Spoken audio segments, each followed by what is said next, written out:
Continuamos no capítulo 5, Bem-aventurados os aflitos. Hoje começamos o item 23, que chama Os tormentos voluntários. Então, olha só, vamos começar do nome mesmo. O que é tormento? Porque a gente usa muito assim, nossa, fiquei tão atormentada com tal coisa, isso daí me atormenta tanto. Mas o que é isso? Angústia, perturbação, o que mais pode ser? Aflição. Nós estamos falando de coisas que a gente não conhece, né? O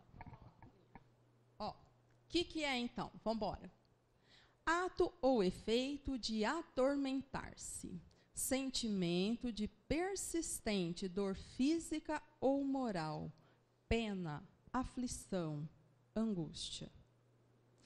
Então, o que eu acho bastante interessante é a gente perceber, isso é dicionário, é uma persistente dor física ou moral.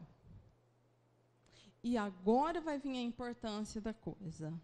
É a segunda palavra que dá nome ao item. Ele está falando que o que ele vai discutir nesse item é essa característica de sofrimento, porém, que acontece de maneira voluntária. O que é uma coisa voluntária? Por que vocês responderam baixinho? O que foi que aconteceu? Porque eu quero. Então, quando eu falo assim, eu sou voluntário da sopa, ninguém foi lá e me puxou na marra e me levou. Eu vou porque eu quero. Porque eu acho interessante, porque eu gosto, porque eu decidi, porque eu escolhi. Então, é essa característica de tormento que ele vai discutir agora. Tormento voluntário. Ou seja, aquele sentimento de persistente dor física ou moral que eu faço porque eu quero. Gente, de verdade, quando a gente tem uma dor e alguém fala assim, mas é assim porque você quer, o que a gente fala? Você está louco? Você acha que eu vou querer isso para mim? A resposta é assim, eu não acho, eu tenho certeza. O que a gente conhece de dor que a gente faz, que é por nossa conta, e a gente faz por querer? Nenhuma? Sério? O que a gente faz, que a gente sabe que faz, que não vai dar certo, e a gente continua fazendo? Tem um povo falando baixinho, vou tentar escutar. Vícios. Eles trazem dor? A gente tem certeza? Primeiro, eles trazem prazer. Mas aí eu tenho certeza que vai ter dor. E aí, o que eu falo?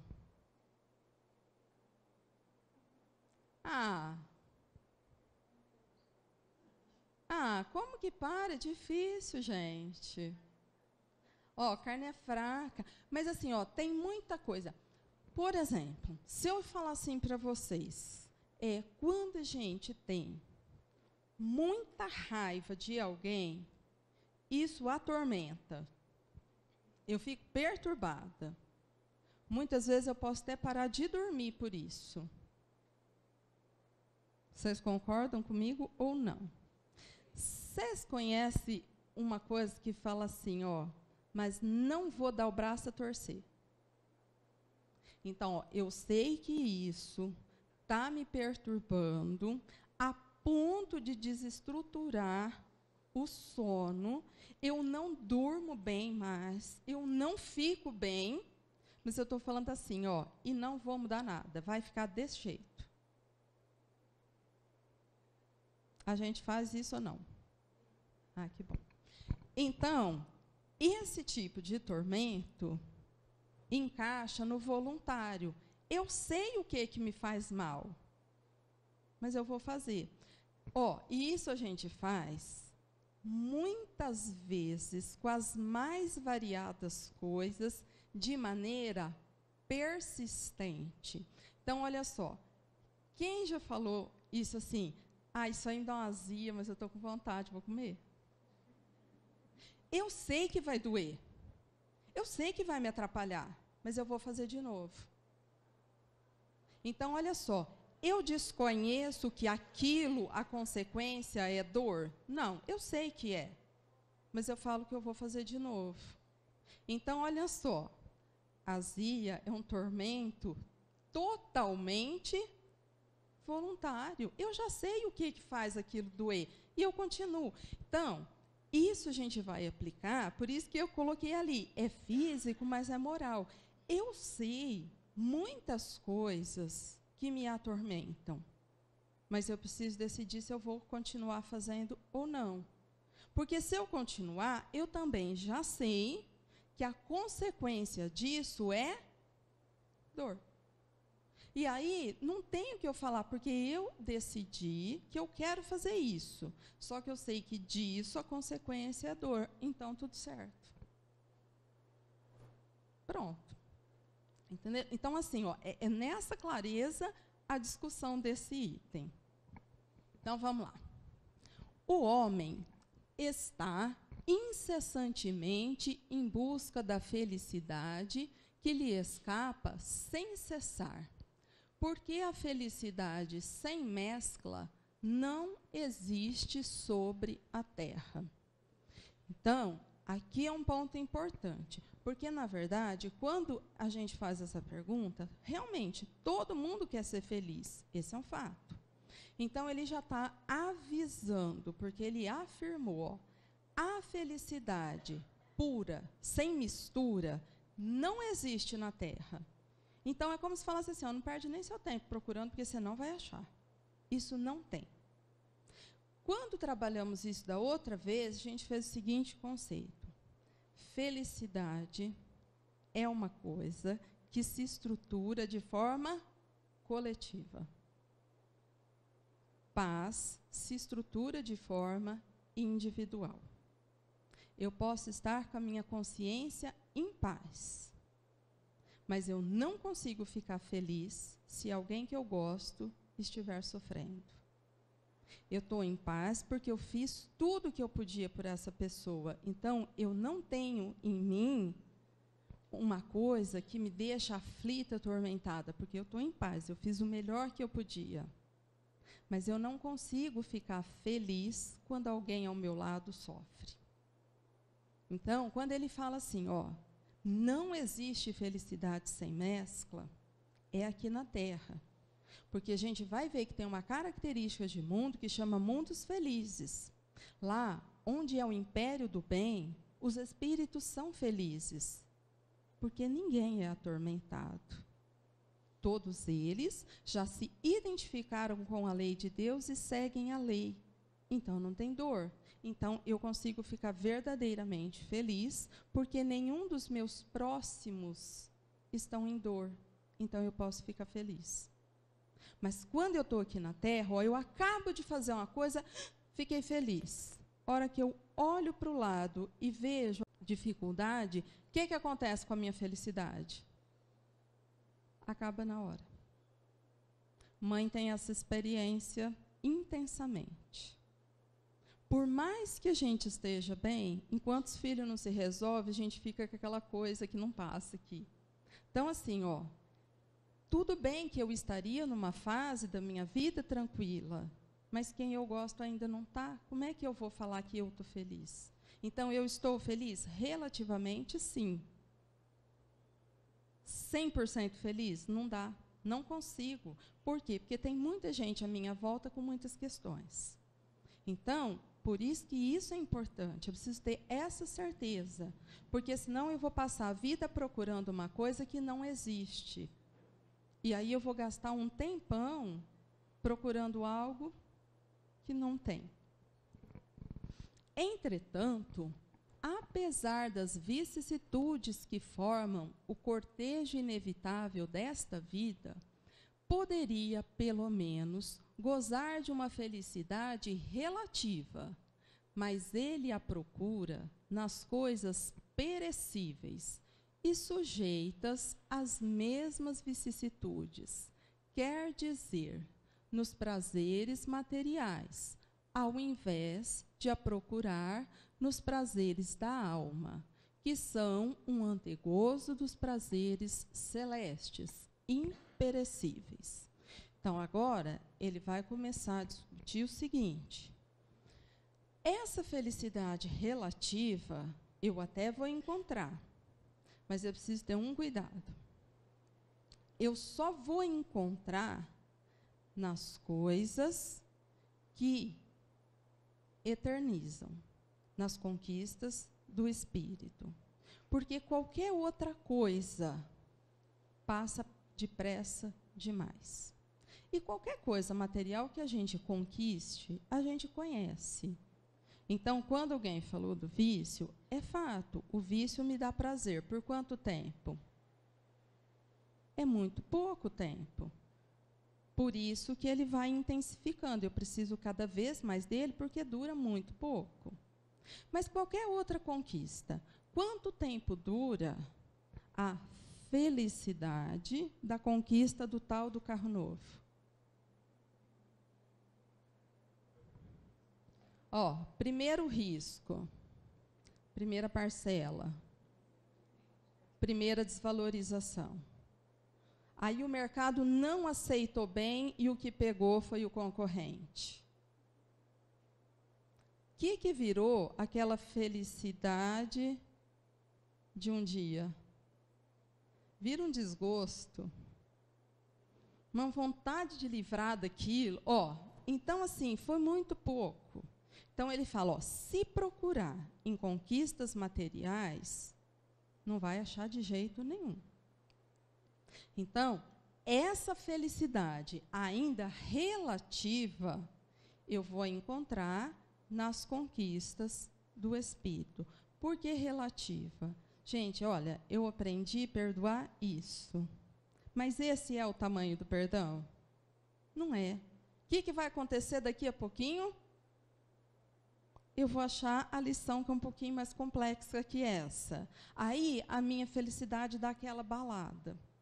Por quê? Porque agora eu preciso de outro esforço, porque está na hora de fazer uma outra expansão.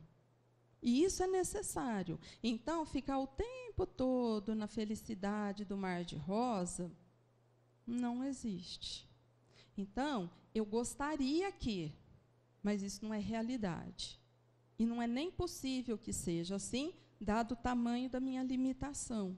Então, se eu alimentar isso, eu estou alimentando uma ilusão, que agrava, porque aí se eu alimentei ilusão, eu ainda tenho mais uma desilusão pela frente. Então, eu vou tornando mais complexo ainda o meu caminhar. Em lugar de procurar a paz do coração, única felicidade real deste mundo, é ávido de tudo aquilo que o pode agitar e o perturbar. E coisa singular, parece criar propositadamente tormentos que não lhe cabe senão evitar.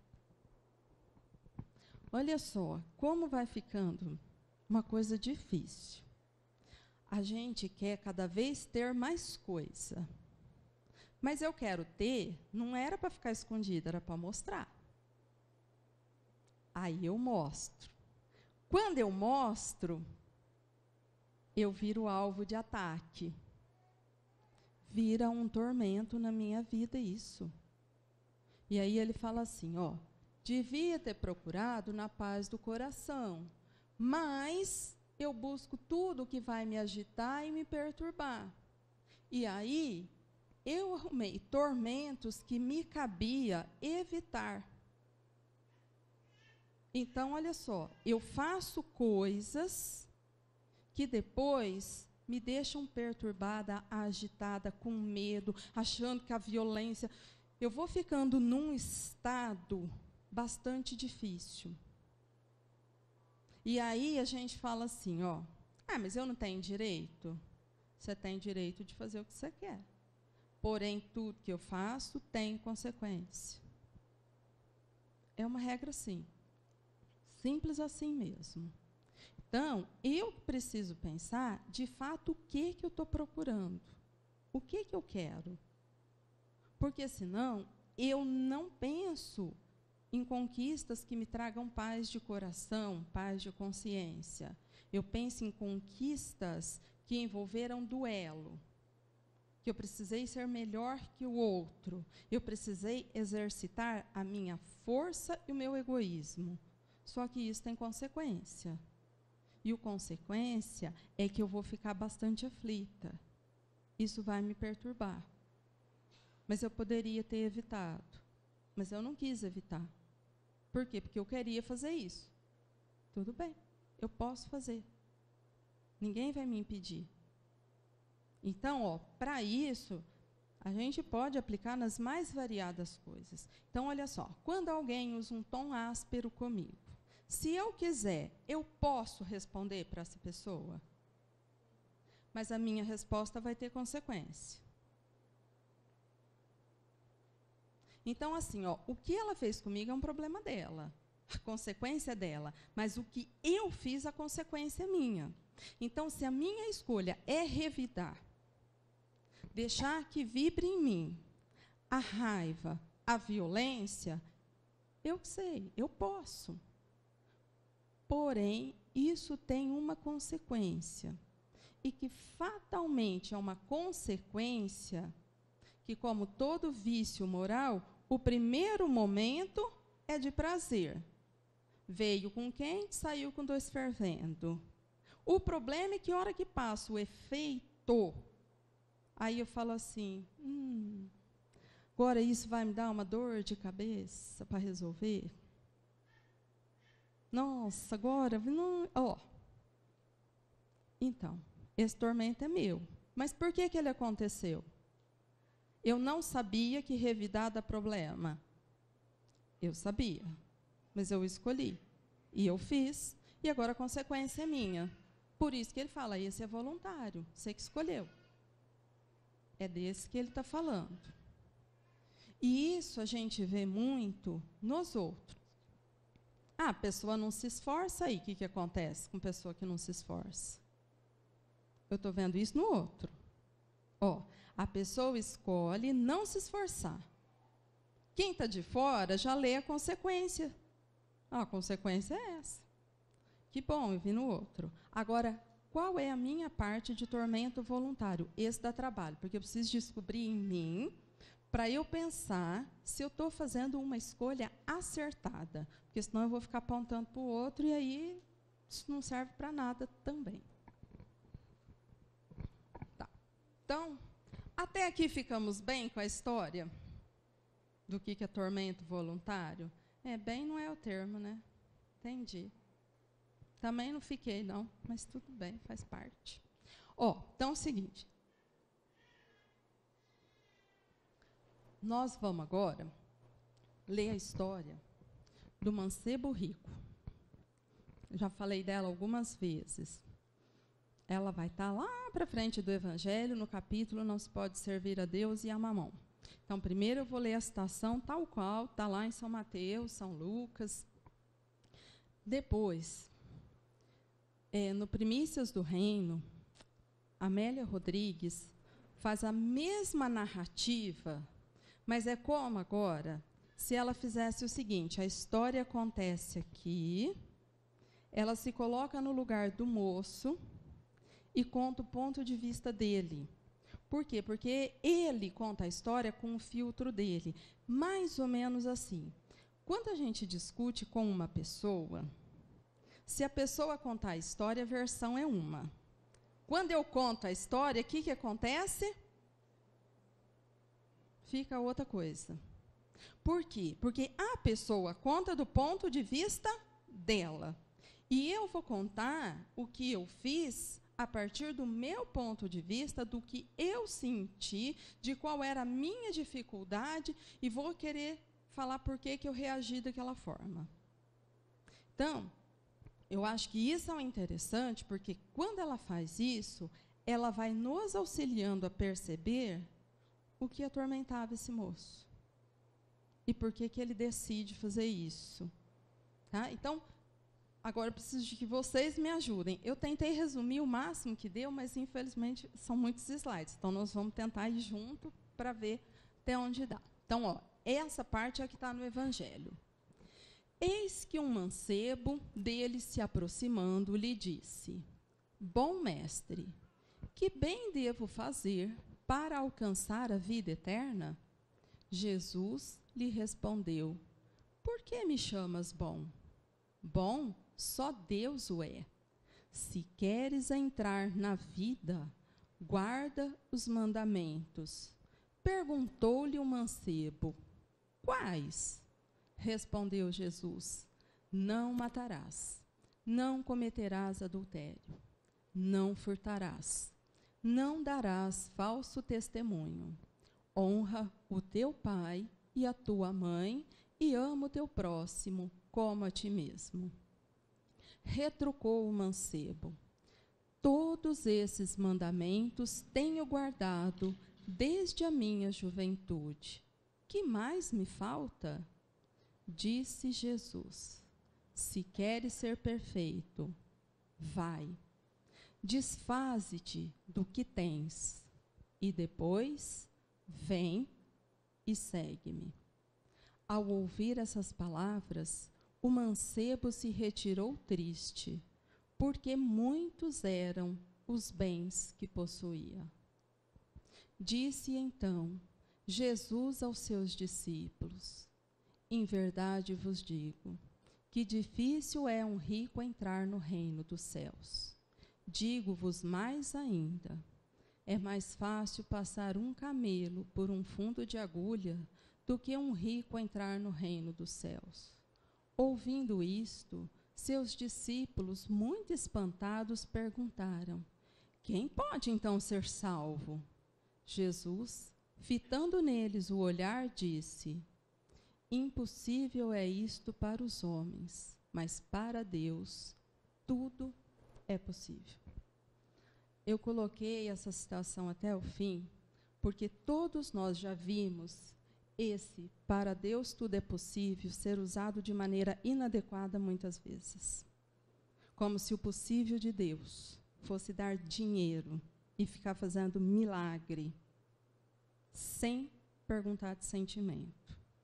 Então, fora do contexto, a gente precisa ter bastante cuidado com citação. Porque quando a gente lê o contexto que Jesus falou, e a hora que a gente entender como é que estava a conversa, agora que a Amélia Rodrigues vai inverter o foco, a gente vai ver que esse possível que ele está falando é possível de transformação, ele não está falando de outra coisa. Então, a gente tem que ter bastante cuidado, porque senão a gente fica numa ilusão muito grande. Então, olha só. Ele tinha muita coisa, mas Jesus pediu isso para ele: deixa tudo, vem e me segue. E aí ele ficou triste. Vai dar não. Eu vou até perguntar baixinho: a fila do mancebo ia ser pequenininha ou ia ter muita gente na fila junto com ele? Então, ó, isso é outra coisa importante. Porque eu preciso tentar ler a história dele aplicando na minha vida.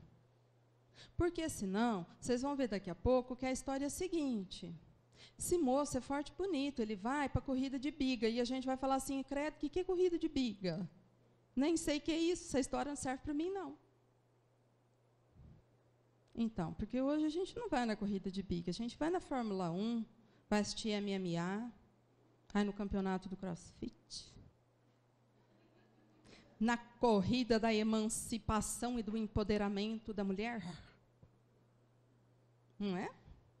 Então, hoje a gente precisa aplicar naquele trem que a gente faz. Naquele tempo, o que bombava era a corrida de biga. É da época. Senão, a gente vai achar que foi só para o moço que ele estava conversando. Então, olha só, nosso primeiro ponto. O moço é rico. Jesus não pediu para todas as pessoas que tinham posses abandonar o que tinham.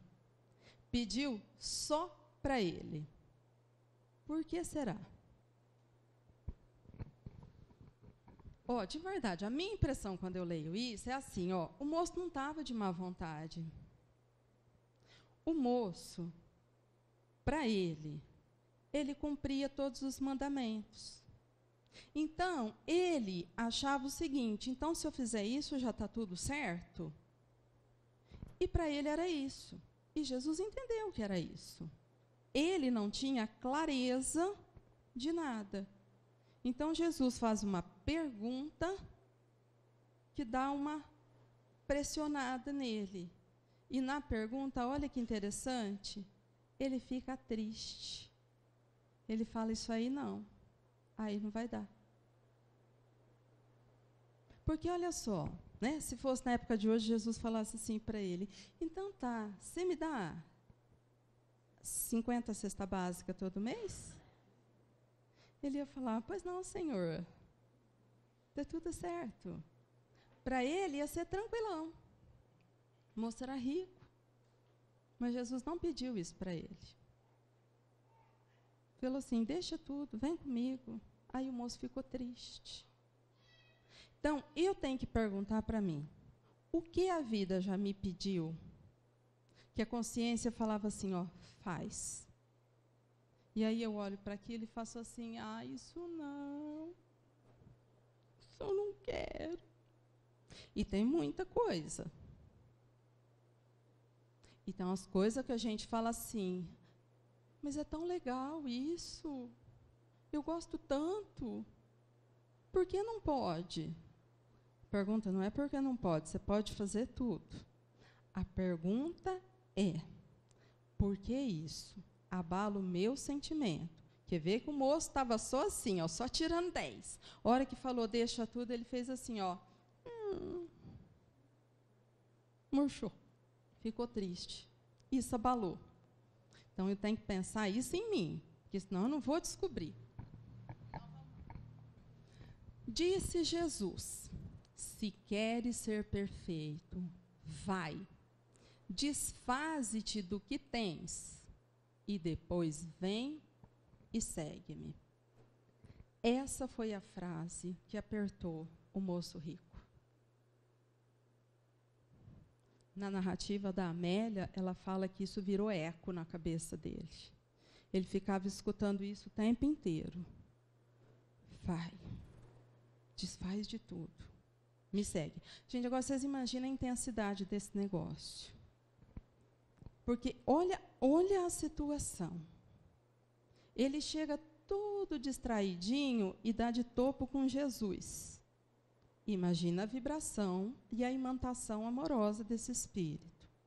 Entende qual era o ponto que aprisionava. E olha para ele e fala assim, vai, deixa tudo, me segue. E o moço faz assim, isso não. E aí o negócio fica ecoando. E eu estou falando isso porque eu penso que vocês não são diferentes. Quantas vezes, por exemplo, a palavra perdão já ficou ecoando na nossa cabeça? E aí a gente arruma um monte de justificativa para tentar abafar o eco. Quantas vezes a palavra cede ficou ecoando na nossa cabeça e a gente tentou arrumar uma coisa para não escutar mais aquilo? Se esforça um pouco mais, aquilo fica ecoando. Eu não quero mais ouvir isso. Então, esse é o ponto. Então, isso ficou ecoando para ele. Então, vamos lá. Então, agora, eu já vou lá para o texto que está no Primícias. Esse livro é de uma série da Amélia Rodrigues com o Divaldo, em que a descrição do Divaldo é a seguinte. O Divaldo, para escrever essa história, ele era transportado no tempo e assistia à cena do jeito que tinha acontecido. E, normalmente, ele era convidado a participar da atmosfera do personagem em questão, para ele conseguir entender qual era o sentimento que estava sendo trabalhado. Então, quando a gente vai lendo essa série, se não me engano, são 7 livros, a gente vai vendo que transita de muitos sentimentos, mas muito conhecidos nossos. Então, olha só. A Maria de Magdala também era muito rica. Jesus nunca pediu para ela deixar nada, nem falou de bens materiais, porque o contexto dela era totalmente diferente. O que paralisava o passo ali era outra conversa. Então, com ela, ele age totalmente diferente. Então, para cada um, era especificamente um ponto. Então, por isso que é bastante interessante. Quando a gente vai lendo isso, a gente viaja, porque assim, vai para outro tempo mesmo. E ela vai descrevendo todo o cenário. Então, vamos lá. Ó. Aquela voz, né? Aquela voz penetrava como um punhal afiado e impregnava qual perfume de nardo. Nardo é uma plantinha medicinal lá daquela região. Por tudo que eu li, é mais ou menos, sabe que nem a arruda? Se alguém fizer assim na arruda e passar aqui, todo mundo sabe que a pessoa fez isso. Então, ele se sentiu impregnado daquela vibração de Jesus. Aquilo que Jesus falou ficou ecoando na cabeça dele o tempo todo. Então, ele não conseguia se salvar daquilo porque ele ficava escutando. Vai lá, deixa tudo, vem cá, vão comigo. E aquilo ficou o tempo todo para ele. O jovem tinha sede de paz. Faltava-lhe algo que não se consegue facilmente. Ó, de novo, agora a gente vai ficar muito igual a ele. Nós temos sede de paz. Falta alguma coisa que não deve ser fácil mesmo, porque tudo que eu já fiz até hoje não me deu resultado. E olha que eu me esforço, hein? Eu tento, mas tem alguma coisa que não me dá paz. Então, era por isso que ele estava procurando Jesus e foi lá perguntar se ele já observava todas as leis, o que faltava? Porque era isso que ele sentia todo dia, o dia inteiro. Sua vivenda era luxuosa, seus pertences valiosos, e vazio o seu coração. Talvez, na minha ilusão, eu possa até imaginar que o que me falta é uma casa ainda melhor, um carro ainda melhor. Mas a hora que eu chego num patamar, eu falo assim, então, mas agora o que é que falta? Tudo que eu falei que eu queria, eu tenho. E eu tenho um vazio, uma coisa que eu não entendo o que é isso. Essa era a situação que ele ficava. Então, eu acho bastante importante entender, porque muitas vezes a gente fica imaginando que a angústia, o mal-estar é coisa desse tempo. Não, o que esse tempo fez foi que a medicina pôs nome em tudo. Ó como eles procuravam Jesus. Tudo angustiado. Tudo sofrendo. E olha a característica. Eu olho tudo que eu tenho, está tudo certo. Eu tenho saúde, emprego, vou onde eu quero, eu posso viajar. Mas eu tenho uma coisa aqui que não passa. Eu não sei o que é isso.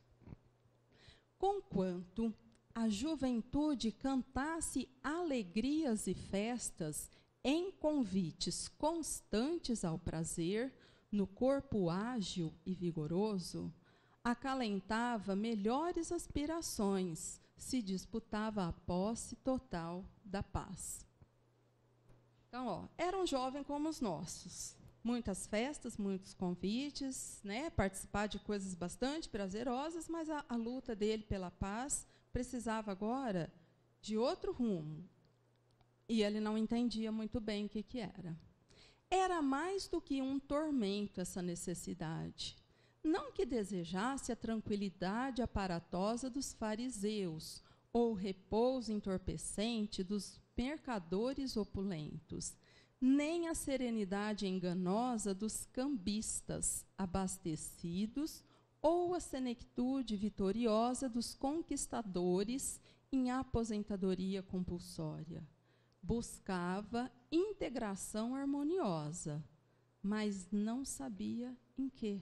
Então, ele olhando para todo mundo, ó, você aí está aposentado, aposentou bem, eu acho que é isso que eu quero. Não, não é isso.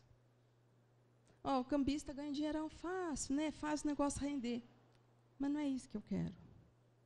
Os fariseus têm essa coisa, essa empáfia dele. Então, mas não é isso que eu quero. Então, ele olhando para todo mundo que estava ali à volta dele, ele não conseguia encontrar o que, de fato, que ele procurava, que ia trazer paz para ele. Ele não sabia o que era. E o que estava à volta não servia. Confrangia-se e angustiava-se, ignorando as nascentes da melancolia renitente que lhe dissipava sonhos e esperanças, sob guante de inenarrável amargura. Ó, quem de nós se encaixa nessa colocação? De ter uma angústia que me traz uma melancolia que eu não sei explicar de onde, como, nem porquê. E que chega muitas vezes, ó, a acabar com o meu sonho, com a minha esperança, e me deixa com uma amargura. É quando a gente começa a olhar para a vida e parece assim, ó, não vai dar. Não tem solução. Não tem nada que eu vá fazer que vai aliviar isso. Porque nada que eu olho à minha volta me interessa. Eu não estou vendo mais sentido para isso. Buscava as competições em Cesareia. Todavia ignorava se essa busca representava uma realização ou fuga. Então, a gente não vai para Cesareia, mas eu vou para a meia maratona de Berlim. Quem sabe é lá que está a minha felicidade? Eu vou distrair com a corrida não sei do quê. Quem sabe é isso? Só que aí eu tenho uma coleção de medalha que não diminui 1 segundo da minha angústia, a não ser enquanto eu estou fazendo aquilo.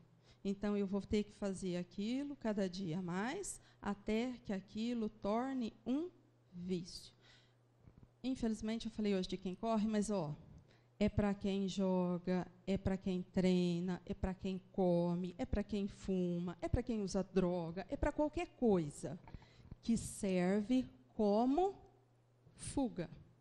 Porque a fuga é para me distrair e eu tentar não sentir o que eu estou sentindo. Mas o meu espírito, ele não precisa de distração, ele só precisa de refazimento. E nós, por experiência, já sabemos o que é uma atividade que me traz refazimento e o que é uma atividade que traz distração. Então, olha só, passear no shopping distrai. Consigo perder 8 horas lá. Você sai de lá refeito ou destruído? Destruído. Cansado, não só fisicamente, mas como a hora que você pôs o pezinho no estacionamento, a tua angústia faz assim, ó. Do tamanho que ela foi, ela volta. Então, serviu para me distrair enquanto durou. Acabou, acabou. É diferente do refazimento, que eu sinto que parece que eu ganhei força. Então, eu ainda sei que eu trago aquela angústia, aquela dor, porém eu me sinto mais forte. Eu tenho mais disposição para lutar porque aliviou um pouco.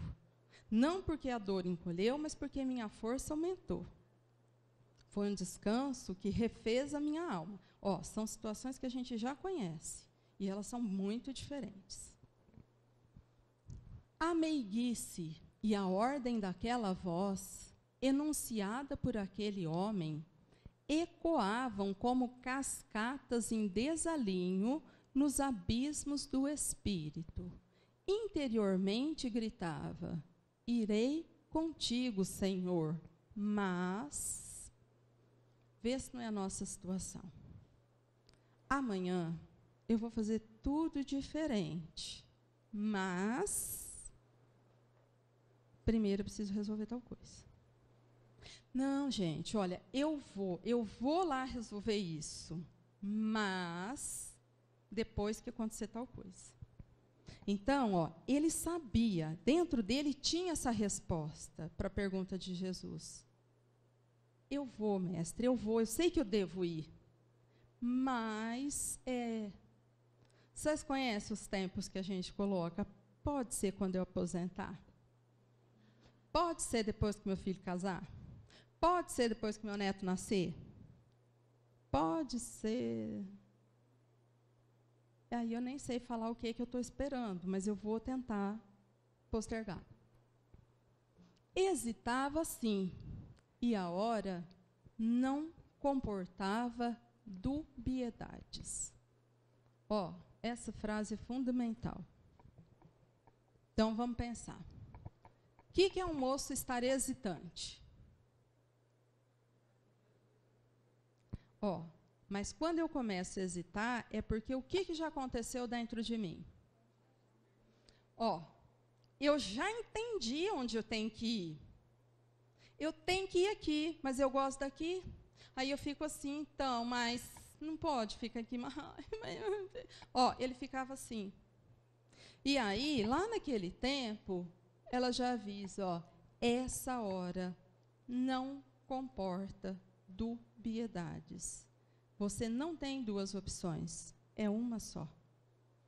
Essa história está num capítulo que chama assim, ó, não se pode servir a Deus e a Mamon.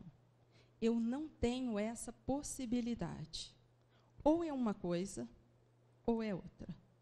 As duas juntas, eu sou incapaz de fazer. Elas não acontecem ao mesmo tempo.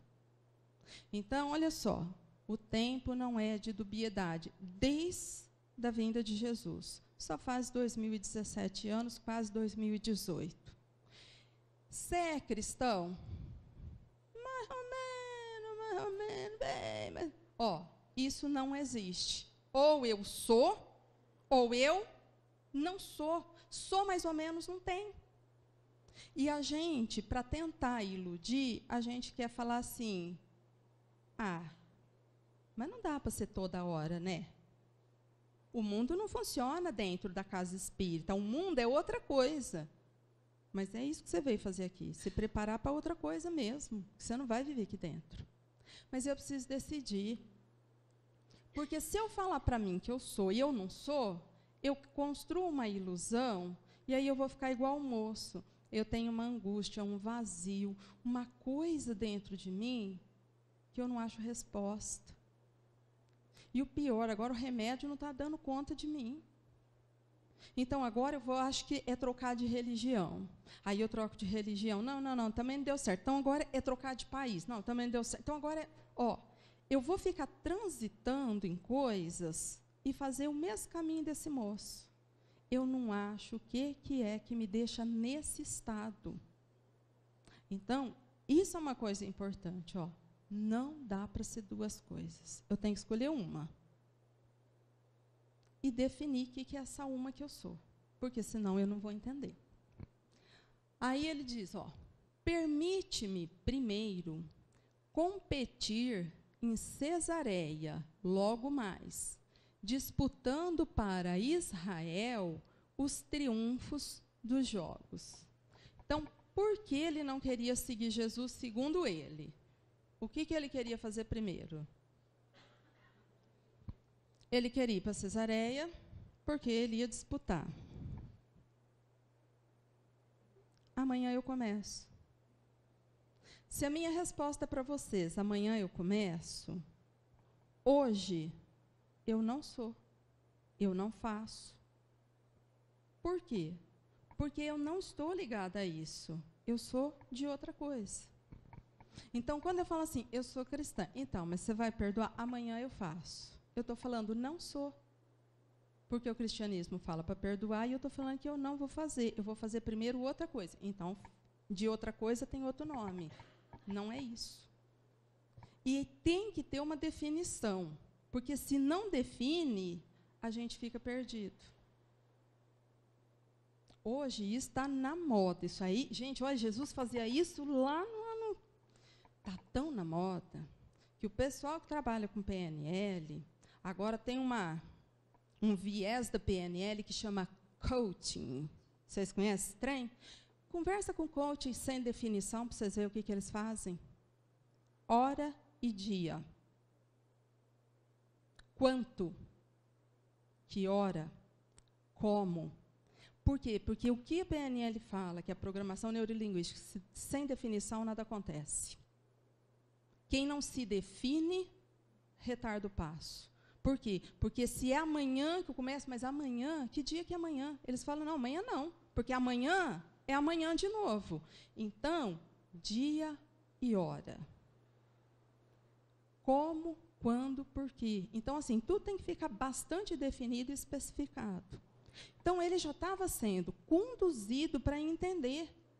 Esse hábito dele de deixar para depois já estava acontecendo há muito tempo. Então, deixa primeiro. Jesus, então eu ganhei a primeira fase, agora tem a segunda fase do campeonato. Aí ele vai para a segunda fase. Não, agora é os top melhor do mundo, então a gente vai juntar ali em Roma. Ele não ia voltar. Mas Jesus já sabia disso. Ele que não sabia. Não posso esperar. Foi a resposta de Jesus para ele. O reino dos céus começa hoje e agora para o seu espírito. Não há tempo a perder. Gente, agora imagina Jesus falando isso para você.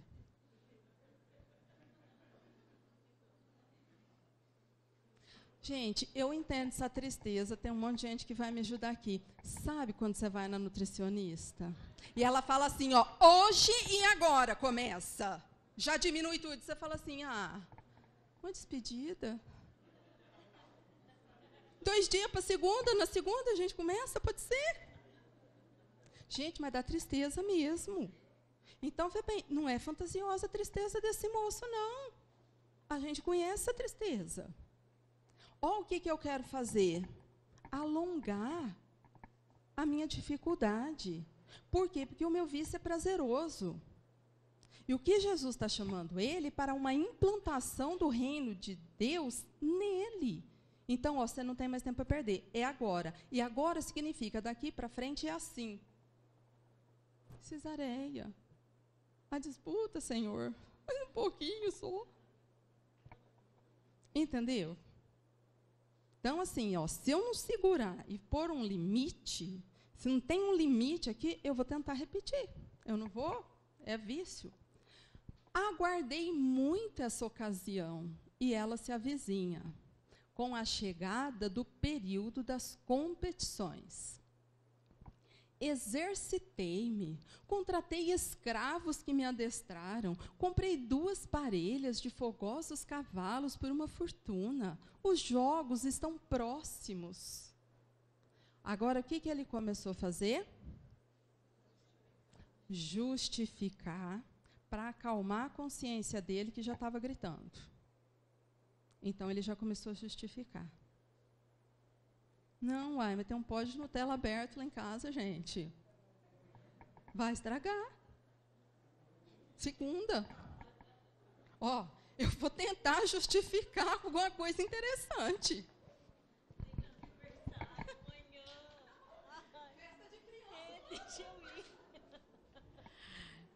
Eu fiquei aqui pensando que a desculpa dele, né, na verdade é uma coisa que para aquela época era uma coisa assim, era importante e não era nada de mal, não era ruim. O que ele estava deixando de seguir Jesus para fazer era uma coisa boa, né? Assim, era representar, né, lá na Cesareia, não sei o quê. E eu acho que a gente, na verdade, faz muito isso, porque a gente se justifica assim, não, mas é mais um curso, não, mas eu preciso terminar a faculdade, não, mas o meu filho está pequeno, né? São coisas que a gente justifica e que, de fato, né, são importantes, mas a gente acha que abastece, gente. Mas isso foi ótimo complementar, Lara, porque é o seguinte, veja bem, olhando para o comportamento do moço, o que tem para a gente reprovar no comportamento dele? Nada, gente. Ele cumpria a lei que Moisés falou, ele era um moço educado. Olha, ele ia competir por Israel. Ele não ia fazer nada que fosse um absurdo. Mas o problema é, ele não entendia o limite dele em relação ao reino de Deus. Então, olha a nossa situação. Eu venho no centro, eu dou passe, eu ajudo na sopa, eu preparo. Eu não entendo o que me angustia. Eu fico igual ele. E muitas vezes, a hora que me falar o que é e que me colocar em contato, vai ser a hora que eu vou fazer assim, mas isso não. Aí você está querendo muito. Meu marido não veio, mas as filhas já falaram que tem que parar de falar.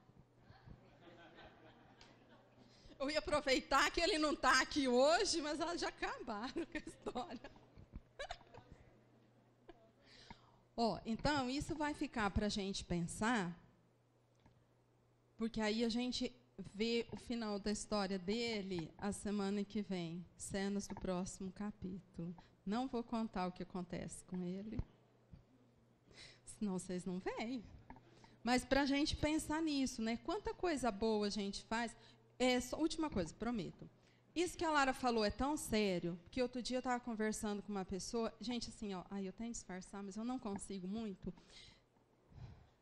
Ela falou assim, então, o meu filho fala inglês, francês, mas agora eu vou pôr para aprender chinês e mandarim, porque a China vai mandar no mundo, né? E eu sonho para ele um bom cargo. Eu falei, esse moleque não vai acabar de estudar nunca. Que, gente, faça uma noção, o que é para um brasileiro aprender chinês e mandarim? Então, agora, se a gente falar assim, o menino está envolvido com esse estudo, é alguma coisa que a gente vai falar, nossa, reprovável? Não. Nossa, olha que menino esforçado. Então, mas será que espiritualmente isso representa algum crescimento para ele? Então, essa é a questão. O que é que